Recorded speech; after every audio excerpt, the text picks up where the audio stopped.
You're listening to Flaunt. Find your sparkle and create a life you love after infidelity or betrayal. A podcast for women who've been betrayed by their intimate partner and want to turn their devastation into an invitation to reclaim themselves and their worth. Tune in weekly so you can start making sense of it all and learn how to be okay on the inside, no matter what goes on the outside. Download your free Betrayal Recovery Toolkit at betrayalrecoveryguide.com.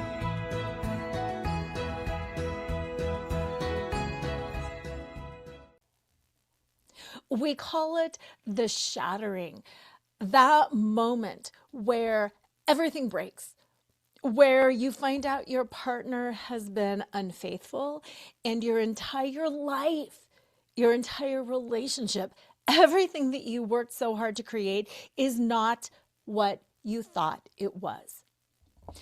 But here's the truth that nobody tells you. That moment is not your story. Just because your partner cheated on you does not make you the betrayed wife. Forevermore, infidelity is not going to be your story. It's not going to be your identity. Because it's not the shattering that matters. It's what you do after that shattering. That shattering, that breaking point is your fork in the road.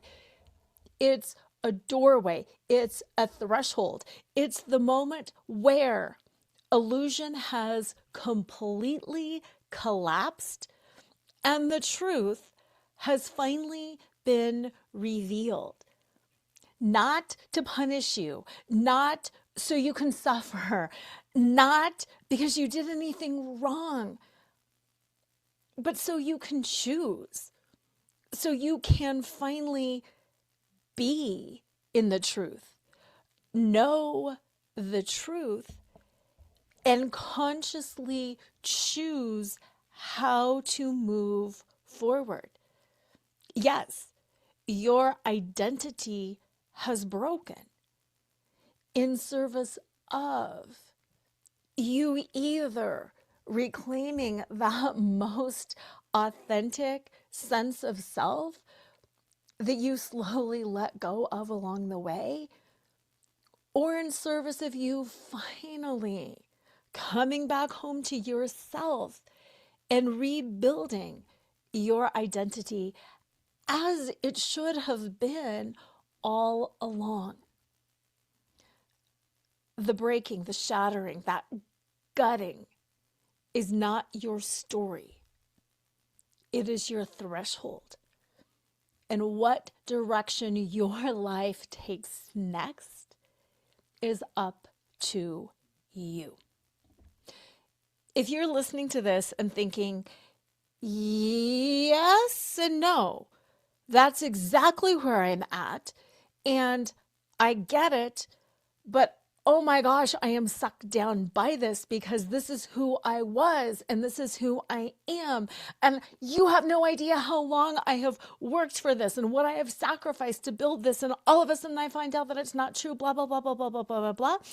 I want you to do two things.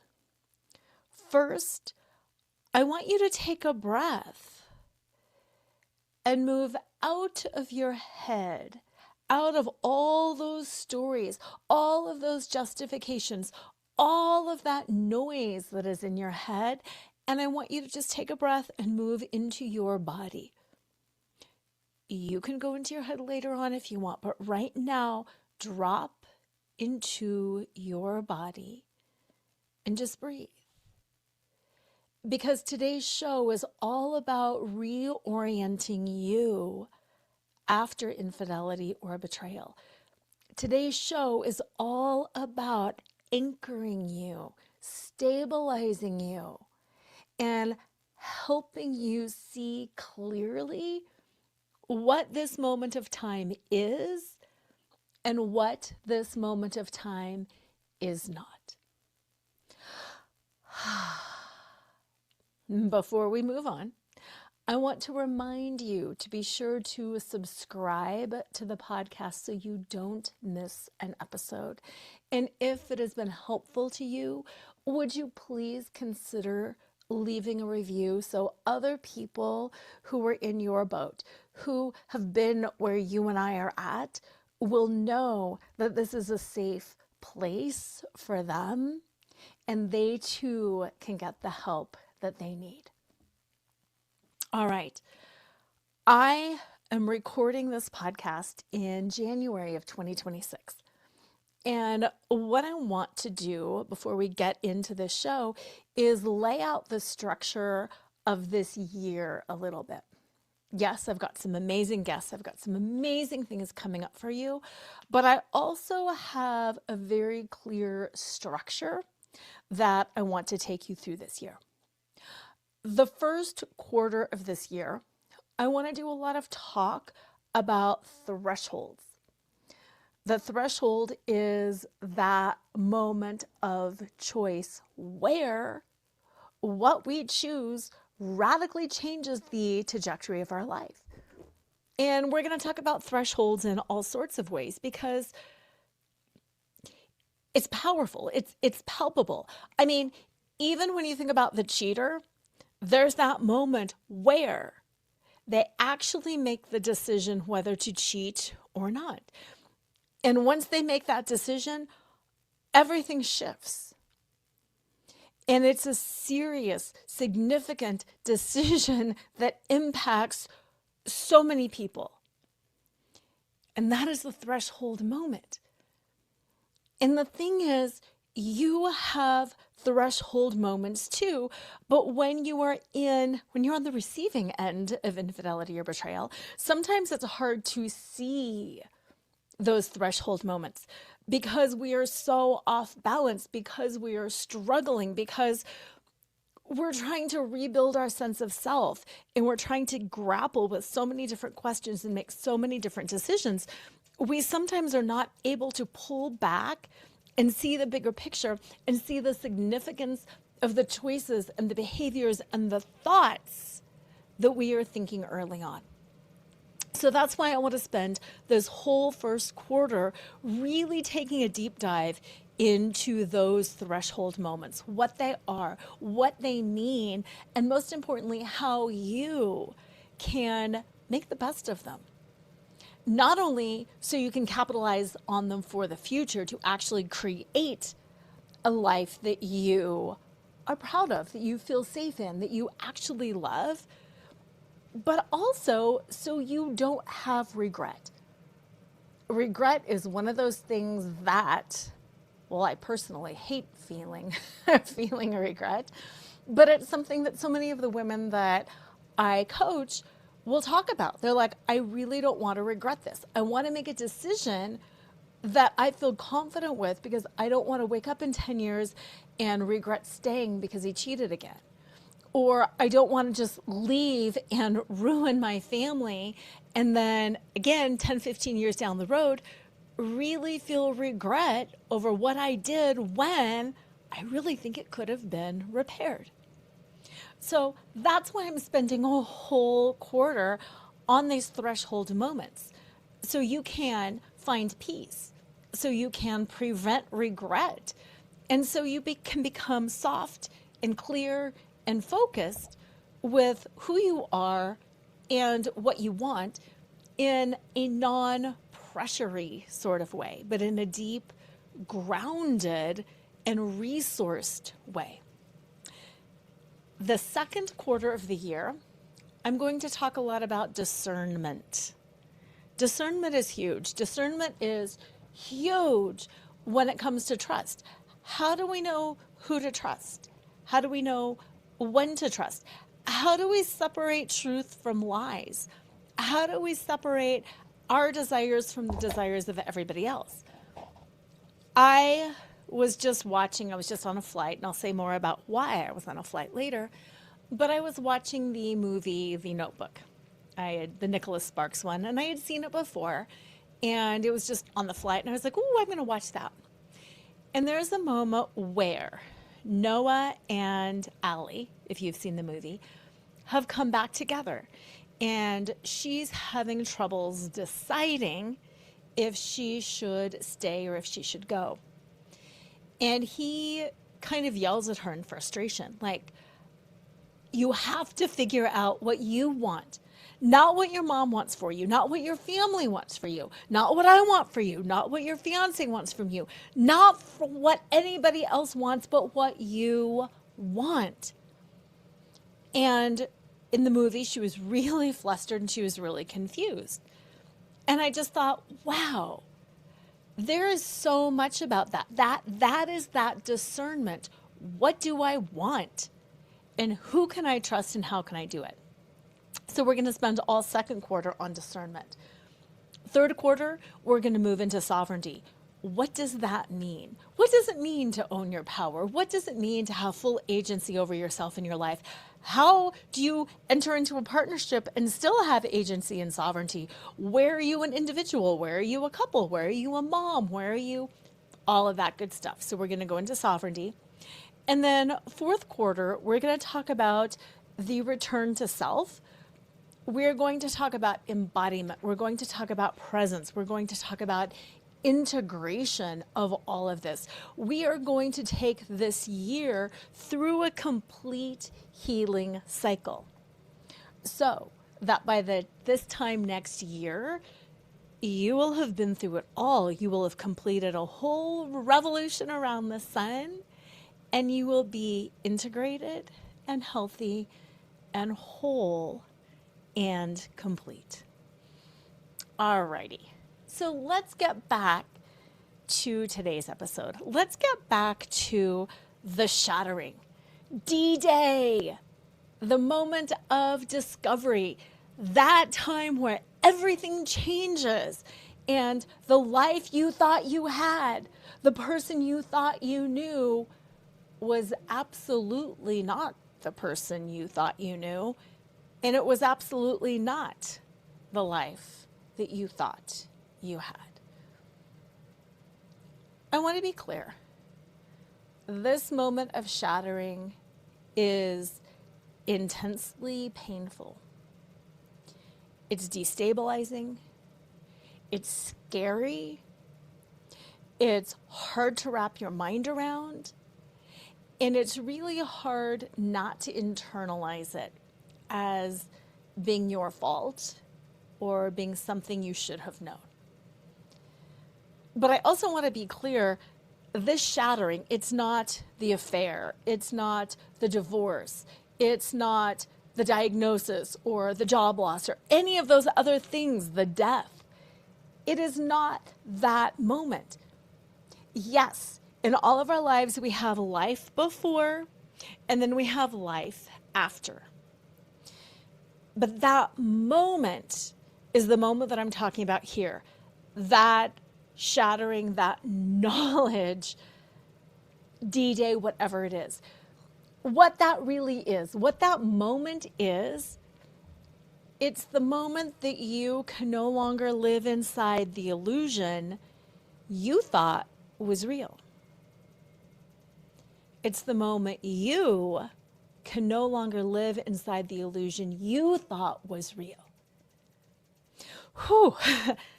Breathe and let that one land. Your partner was not under the same illusion as you. Your partner knew what they were doing. You were the one living inside this illusion. You had the truth revealed to you. And all of a sudden, you are the one left with this shattered reality crumbled at your feet. And it feels like collapse. It feels like pain. It feels like punishment. It does not feel like, yay, I have agency and I know what's going on and all of life is going to get good after this. It does not feel like that at all. But what I'm asking you to do right now, even if you don't believe me in this moment, is to be open to the possibility that this moment, the shattering, is not here to destroy your life.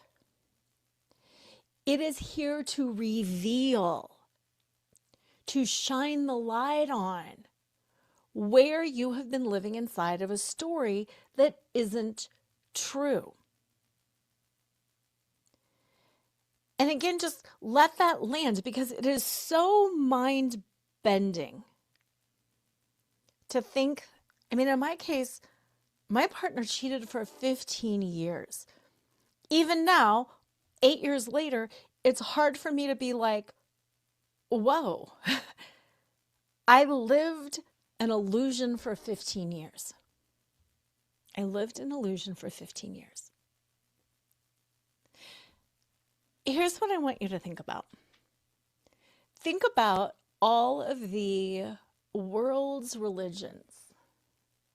The Egyptian belief, the Egyptian Book of the Dead, how they did the mummification because they needed to preserve the body. I want you to think about all of the different ancient customs and religions and all of the myths and folklore that people have believed. I want you to think about medical practices that people believed. They believed leeches and bloodletting. And I want you to realize that in this moment that we are living, chances are very good that in the next 100 to 200 years, most of what we believe to be true will be revealed as not true. We will all of a sudden learn that maybe it's penicillin or chemotherapy or any of these drugs that we have aren't actually good.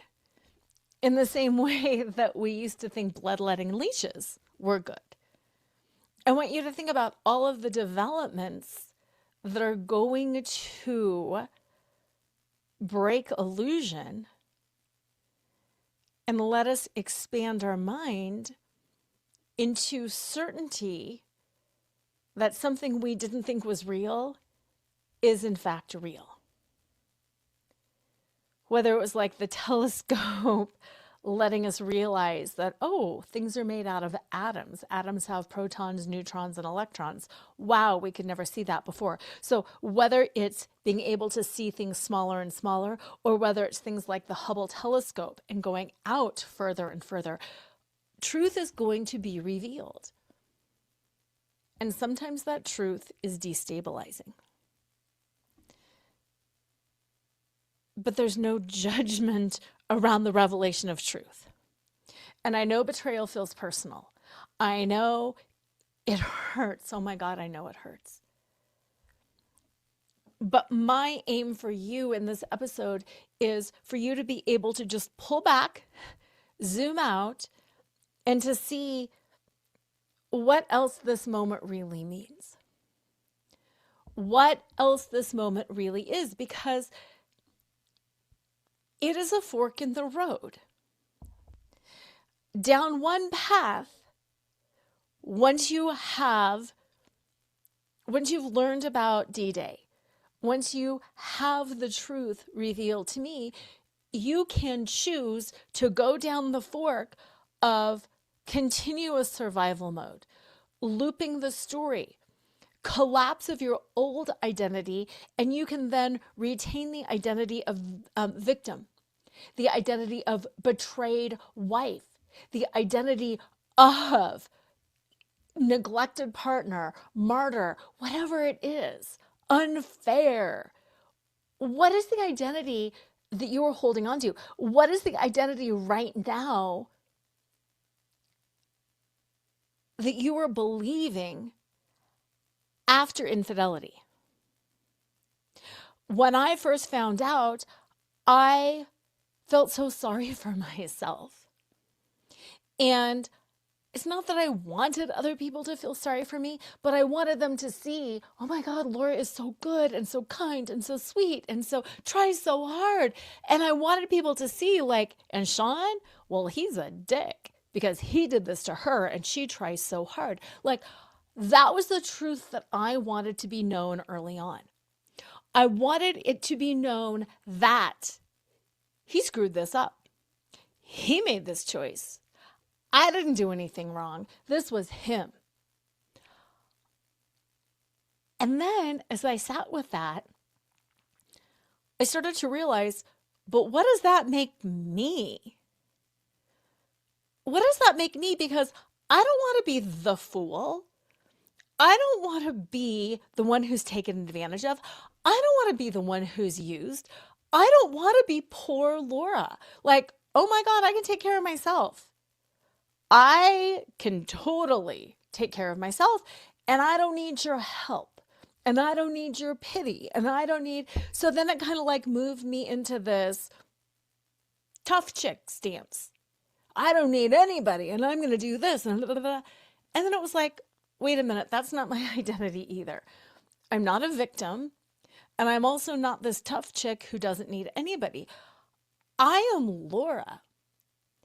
And by God, they're not going to take my identity away from me. And I am not perfect, but I do try hard. And I am good and kind, and I am healthy, and I am deserving, and I'm filled with joy, and that's who I'm going to be. So I had to make this clear decision that I'm not going to all of a sudden keep and retain the identity of betrayed wife. I'm going to make a conscious choice that I'm going to do something different, even when I didn't know what that meant.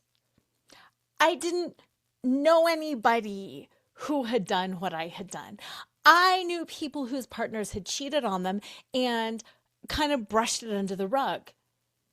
I knew people who had their partners cheat on them, and they got mad and they left.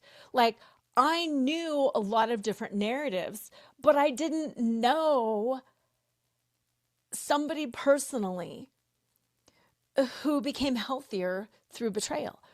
I didn't know somebody who was willing to stand strong in their power, who was willing to try to co-create a new future with their partner, who was willing to use this as a catalyst for growth and strength. I didn't know anybody who did that. So it's the whole two roads diverged in a yellow wood. You know, Robert Frost poem, I took the road less traveled by. I took it, and I didn't know what that meant. But I made the conscious choice that I wasn't going to let the prevailing narrative control what I thought I was able to do. Now, I want to be clear on a few things. Betrayal, the shattering, D-Day, all of this, the illusion breaking, it puts you in that threshold moment. And you can choose, and you can choose something else, and then you can choose again. Like I said early on, I was like, I'm going to be the victim. I'm going to wear that role, and I am the betrayed wife, and he did me wrong, and blah, blah, blah, blah, blah. And then I chose again. And that's when I chose, I am tough girl, and I'm not going to let anything. And then I chose again. And that's the first thing that I want to point out. Yes, this is your threshold moment. Yes, this is your fork in the road. Yes, this is two roads diverged in a yellow wood. And you can always go back and you can choose again. Just because you choose something once doesn't mean that you're stuck with that decision. And the second thing that I also want to clarify is you standing in your power and making a conscious cognitive choice does not mean you're forgiving somebody. It doesn't mean you're staying in the marriage. It doesn't mean it's all great. Oh my gosh, this is an amazing threshold moment. It doesn't mean any of that. It just means I will no longer live unconsciously inside the event that broke me. I will no longer live unconsciously inside this event that broke me. Yes, I have to live inside this event because it happened, but I'm going to be very conscious about it. I'm going to be very aware. All right, wow, I'm in a new reality. I see clearly now. I see the truth. I might not like it at all. There will be a part of you that wants to go back to sleep and wants to go back into the illusion. And I just want to say that too. There was a huge part of me that was like, I wish I never even knew. I just want to go back to how things were. And I can't tell you how many people come to me and they're like, I know you're a hypnotherapist. Can you just hypnotize me to forget this whole thing ever happened? And it's like, I get it. And I'm not going to do that. I can hypnotize you to make it not as impactful, to make it not as harmful, I can hypnotize you to be able to release those thoughts or to have different associations with it. But no, I will not hypnotize you to forget, because finding out your partner has been unfaithful is not something you want to forget. Going back to sleep is not the answer. Waking up, choosing truth, and choosing yourself is the answer. As you know, if you've been listening to my podcast, I'm a huge Matrix fan. It's the blue pill versus the red pill. The red pill breaks the illusion and it gives you truth. And oh my God, it hurts. It hurts. But do you really want to go back to sleep? And I also want to say, breaking it open, seeing the truth, having this threshold moment, having this awakening, that's not the victory. This is the beginning. In the Matrix movie, he didn't just take the red pill, see this entire illusion of the world crumble around his eyes, and the movie is done. Wow, he sees clearly now. That's not the victory. That's the beginning. And I know that can feel exhausting. I know it can feel exhausting. But it's the beginning of the rest of your story. And what are you going to make of that story? Now, I want to share something that happened this weekend, not because it was dramatic, but I think it's a really good illustration of what comes after. It's a really good illustration of what it's like to live in truth, what it's like to live free from illusion. I've mentioned this on the show for a couple of weeks here, but my husband's 15-year affair partner is in his hometown. When I found out about the infidelity, one of the things that we talked about was we're not going back to the hometown. We're not doing high school reunions. We're not doing events where she could show up because it's not worth it. Is it that, oh my gosh, I don't want them to see each other? No, I'm not afraid. I don't feel threatened. It's not that I think he's going to do anything. He doesn't want to see her either. It's that we both have no need for that anymore. We have done our work and she does not matter. But sometimes, even though we know she doesn't matter, our concern has been that she might think she still matters. Because for a long time afterwards, she would reach out to friends on Facebook, or she would reach out to me and want to have a discussion. And it's like, dude, we're not friends. We have nothing to say to each other. And I don't care what you say or think or believe. Like, I don't care. And he was the same way. He's like blocking on everything because peace out. We're done with that. So that was the original rule almost 8 years ago. Well, a while back, his football coach, who was a big mentor to him, passed away, and he really wanted to go to the funeral. And chances were high that she would be at the funeral. And we talked about it. And it was like, okay, I set a boundary, and my boundary was, we are not going back there, period. End of story, ever. You're done. You made that decision. You're going to live with the consequences, blah, blah, blah, blah, blah. Well, now 8 years later, it's like, I don't really need that boundary in this instance. I might need that boundary in other instances, but in this instance, I don't need that boundary. I don't feel threatened or afraid. We have done the work together that we know how we are going to handle this situation. So we had conversations about it. He talked about what he would want to do or how he would want to manage a situation in the event that she approached either of us. I talked about what are the things that would be important to me.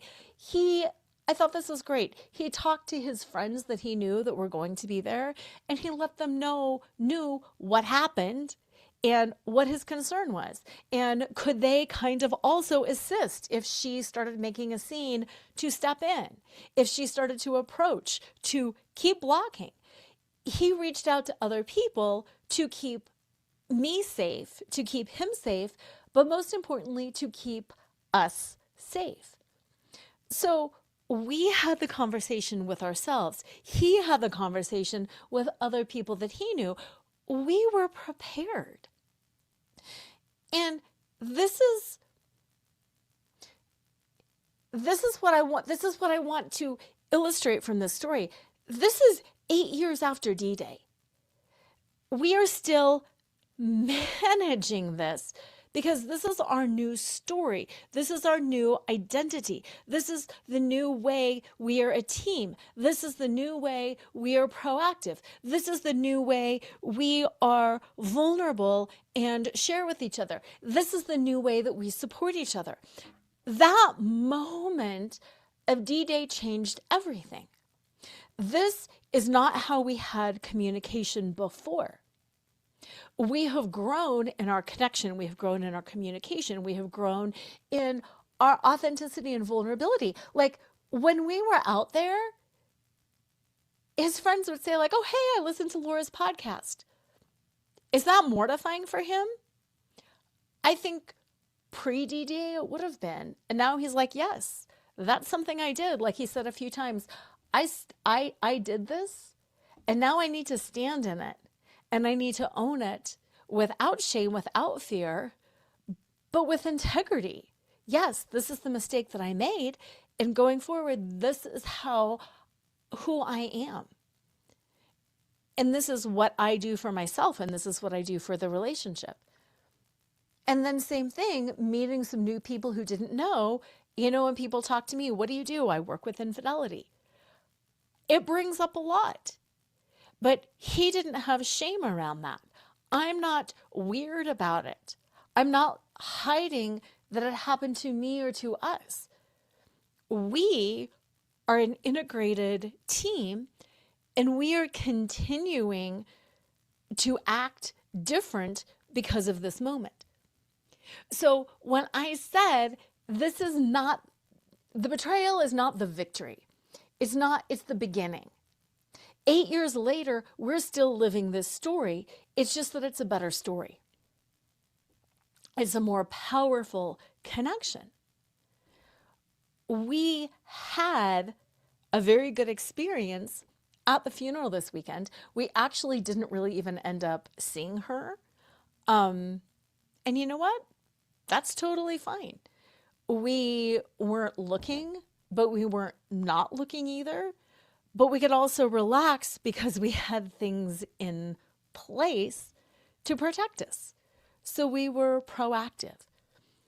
And even we had one situation where he spotted somebody who had been in contact with her. And he was like, you know what? I don't even want to go say hello to that person because I don't want to risk something awkward coming up. And I don't want to put myself in that position and I don't want to put Lora in that position. So again, peace out. I don't even need to say hello to that person. What this event was about honoring the coach that passed away. So my husband chose integrity. He chose the integrity of how to honor the coach and how to honor us and how to honor me. But I also think most importantly, how to honor himself. Because we had to have the conversation. Hey, Lora, I know this is a boundary. I know I'm not, quote, supposed to go, but here's why I want to go. And I could again stand in my power and hear that. And we could have this discussion and we could create this entirely different interaction other than, wow, 8 years ago you set this boundary and we're never going to talk about it. We are stronger now, 8 years later, because of all of the things and all of the work and all of the integrity and all of the processing that has been done along the way. So that is the victory. The victory is not the betrayal and then being honest about it.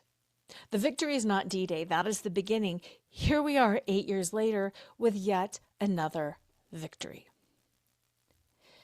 Again, it's not the moment that breaks that everything matters. It's not the moment that breaks that matters. It is not the moment that breaks that matters. Right now, you might think it is. Right now, you might feel like it is. Right now, you might feel like you can never get through this moment. Right now, you might feel like this moment is going to overshadow the rest of your life and change your identity and change your future. And what I want you to know is it's not. That moment is just a moment. The story of what comes after and after, a year after, 2 years after, 3 years after, 10 years after, 20 years after, that is what matters. It was in so many moments at this funeral where I saw how much had been rebuilt, where I saw how much our relationship has changed, where I saw how much I have changed, or he has changed, or we have changed, not through pretending, not through faking it, not through forgiveness and positivity, but through truth, through repair, and through choice. Both of us making choices to stay in truth, stay in integrity, and come back to repair. Was it done perfectly? Holy heck no. Do we still make a lot of mistakes? Holy heck yes. But we are still both committed, even when it takes a week or a month, to come back and repair and to talk and to speak the truth and to share feelings and to see how we can support each other. The moment that things break is just a moment. It's what you do after that matters. What I want you to know is if you are listening to this, realizing either that, oh my God, I am at a fork in the road, or I have taken a fork that I don't really want, and I want to go back and change things. Or if you're realizing I am really far down a wrong path and I don't even know how to unring some of these bells, that's why I am here. Go to introductorysession.com and book your $97 introductory session. You and I can get together. You don't have to navigate this alone. This is no pressure. I'm not here to pressure you. I'm here to hold space for you. I'm here to guide you. I'm a wayfinder. I am the lantern holder. I am here to help you see what's possible when you are too stressed and hurt and afraid to see what's possible for yourself. This is not therapy. This is not fixing. This is not judgment. This is just a grounded, real conversation to help you understand where you're at, what's real, and to talk about what your next step might be.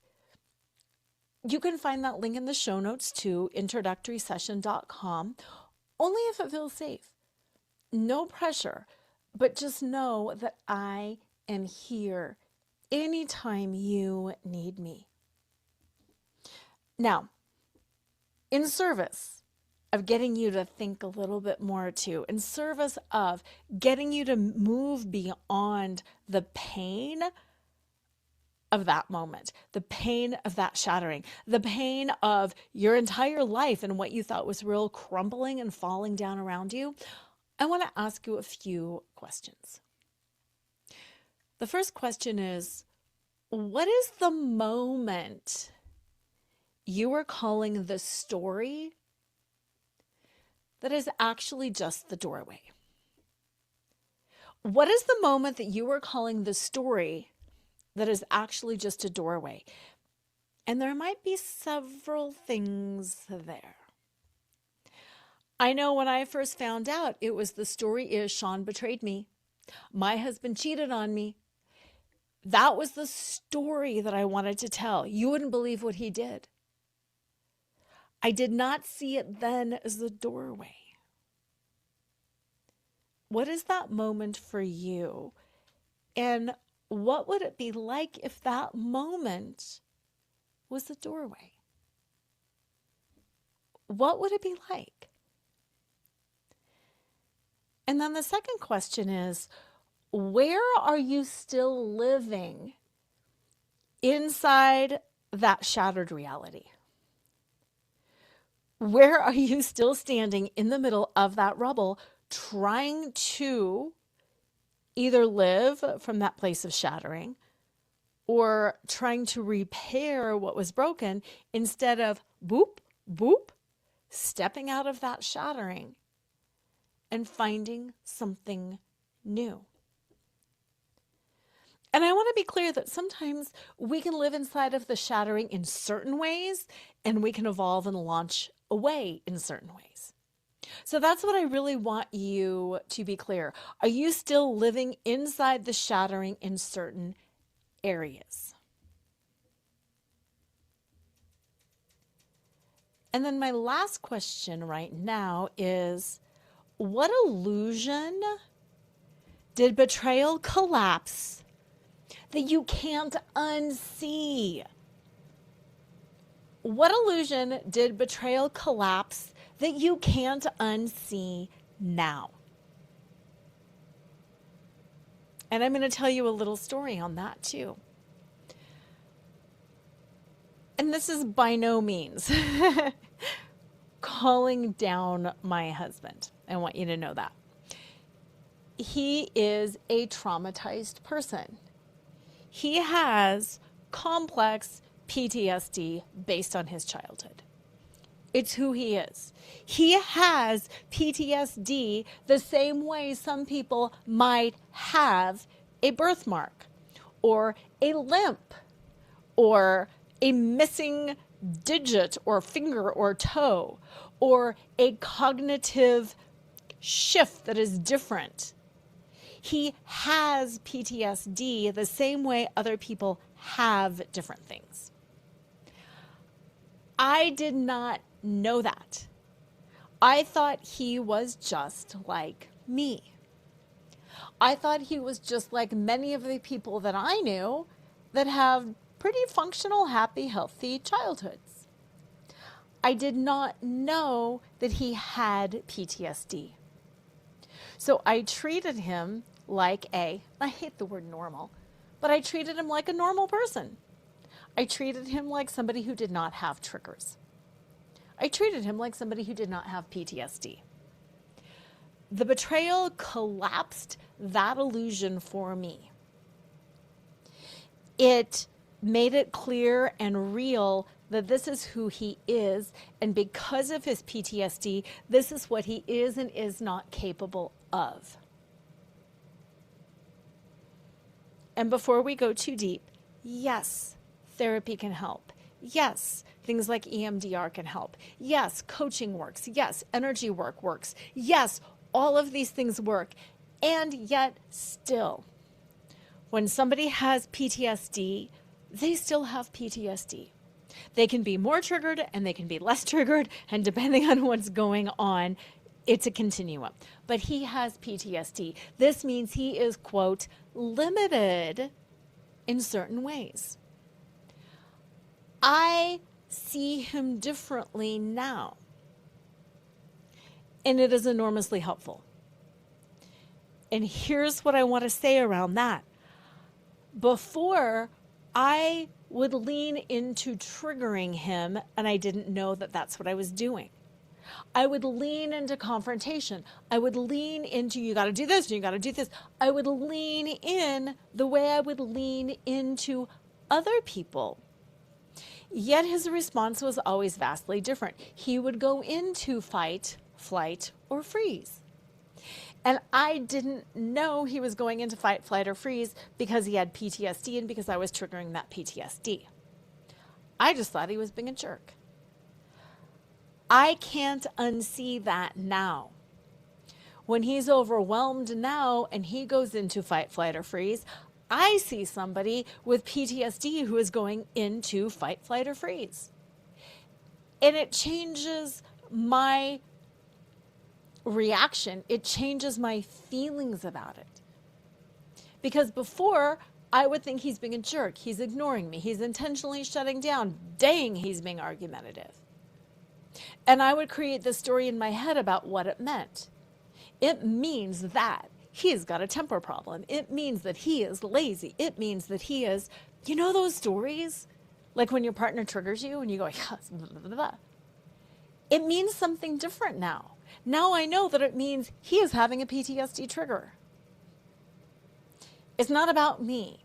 It's not about him being lazy. It's not about him being argumentative. It's not about anything other than, wow, he's having a PTSD trigger. So the illusion, the betrayal collapsed, was that he is, quote unquote, normal like me. It collapsed that illusion, and it's been enormously helpful. Now, betrayal also collapsed some illusions that I really, really liked. I really, really liked a lot of the illusions that we were this happy couple who had only chosen each other. I really liked a lot of the illusions around that. And yeah, I can't unsee that now either. But the point is, that shattering is the initiation. The story is what you build next. And the story that I build now is, wow, I see him differently. I can be kinder to him. I can be more understanding to him. Not because I'm pandering, not because I'm fixing, not because I'm like, oh, I'm going to be so nice to you so you don't cheat on me again. Not in that way, but in the same way that if you had a friend with 2 broken legs, you wouldn't constantly be saying, why don't you just run upstairs and meet me? You would shift and you'd be like, oh, they have 2 broken legs. They can't just run upstairs and meet me. I'm going to run down and meet them. And that's what I'm talking about here is how do you meet the other person? Now, Sean has had some illusions about me shattered as well, too, that he can't unsee. So he is going to meet me differently, and I'm going to meet him differently. But again, this is in service of creating a happier, healthier, more functional relationship. Using that broken leg analogy, I can't expect him to act like a person without PTSD.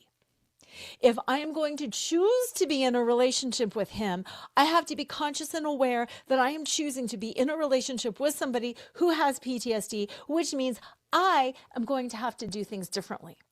And if I don't choose to do things differently, and if I don't want to do things differently, then I don't need to choose this relationship. As the, again, quote, healthy partner, as the one without PTSD, I have more capacity because of my past, because of my childhood. He has less capacity because of his past, because of his childhood. Am I going to have to drive the train, so to speak, when it comes to some marital things, when it comes to some emotional things, when it comes to some parenting things? Yes, I am. Why? Because he doesn't have the capacity because he has PTSD. So if I'm going to choose to be in this relationship, I have to be aware, clearly aware, no illusion, of what he is and is not capable of. Can he get better? Can he do therapy? Can he shift different parts? You betcha, and he is. But it's also like saying, can the man with no legs sprint upstairs? Let's see. There's a lot that they can do. We can install those little assistance devices. We can get prosthetics. We can do all these different things, but he will never be able to sprint up the stairs in the same way I, with 2 legs, am able to sprint up the stairs. And like I said, I'm not calling down Sean. What I'm saying is, if you are going to stay with anybody, regardless of infidelity or anything else, it behooves us to be painfully aware of who they are and what is their capacity, and to have us make a conscious, aware, enlightened decision of, I'm down for this or I'm not down for this. Another story. When I was in college, I was dating a guy, and we actually got engaged, who was an alcoholic. He ended up going into rehab our senior year. So I did Al-Anon and I did all the family things, and I started learning about what it is really like to live with an alcoholic. And guess what? I wasn't down for that. I wasn't down for that. I did not want that. I was not okay living that way. I wasn't down for it. So I ended the relationship. Not because I didn't love him, not because we didn't get along, not because of any other reason other than I know very clearly what it takes to live with somebody with alcoholism, and I don't want that life. I don't choose that. Had I chosen it, I would have needed to choose it with that level of awareness that, you know what, I am okay with this. And that was the decision that I made post-infidelity. When Sean's trauma came out, when his PTSD came out, and when I learned what is it like to be the partner of somebody with PTSD. Am I down for this? And I really had to get real and honest and clear with myself. And there's parts where it was like, oh, I don't know if I'm willing to do that. And I had to sit with that and decide, am I willing to do that? Am I willing to take a bigger load on some of these things? Am I willing to not have this? Am I willing to wait years while he does therapy and maybe only get better a little bit? And for me, my answer was yes. Again, not in a poor me kind of a way, but in a very clear, radical, eyes wide open, awake. Not going to choose the alcoholic side. Let that one go. You know what? I can choose to partner with somebody who has PTSD.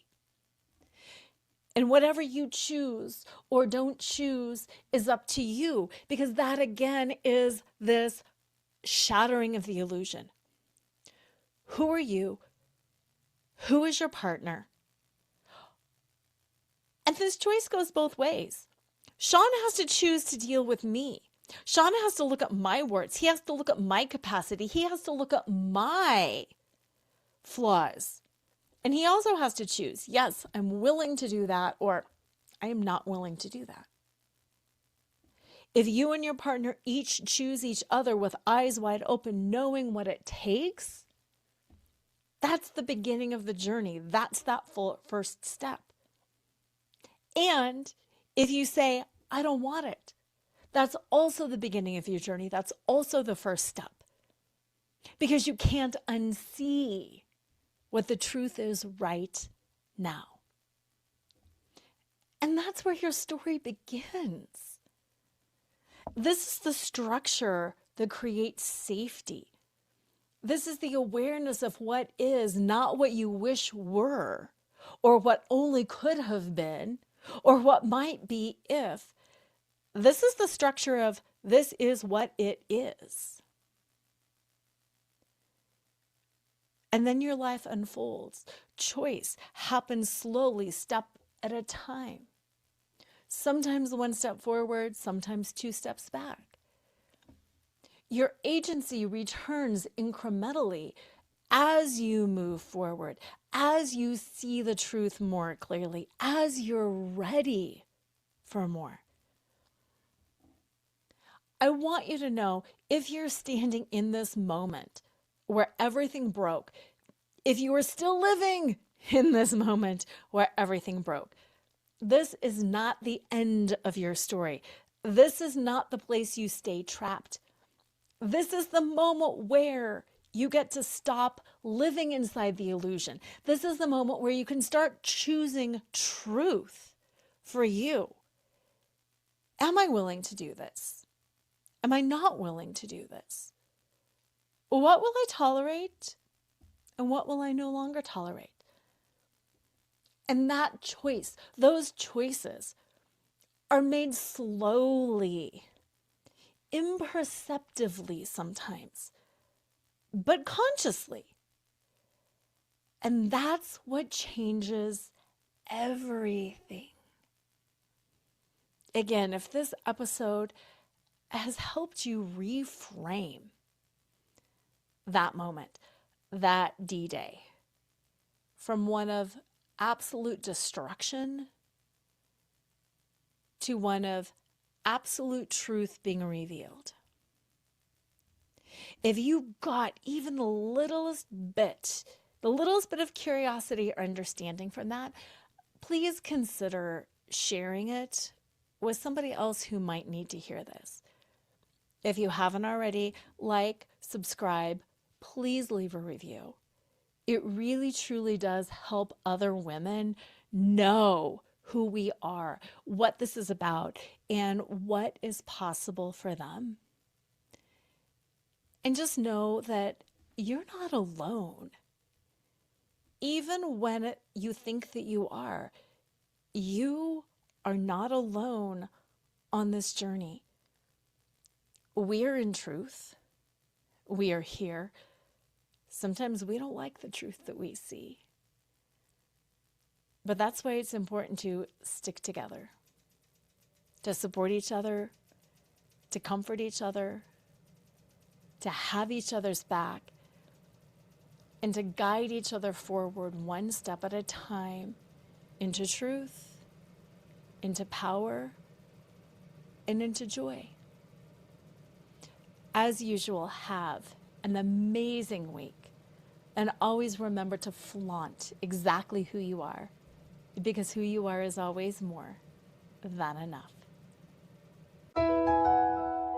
Tune in next time to Flaunt, find your sparkle, and create a life you love after infidelity or betrayal with Lora Cheadle every Wednesday at 7 a.m. and 7 p.m. Eastern Standard Time on syndicated Dream Vision 7 radio network.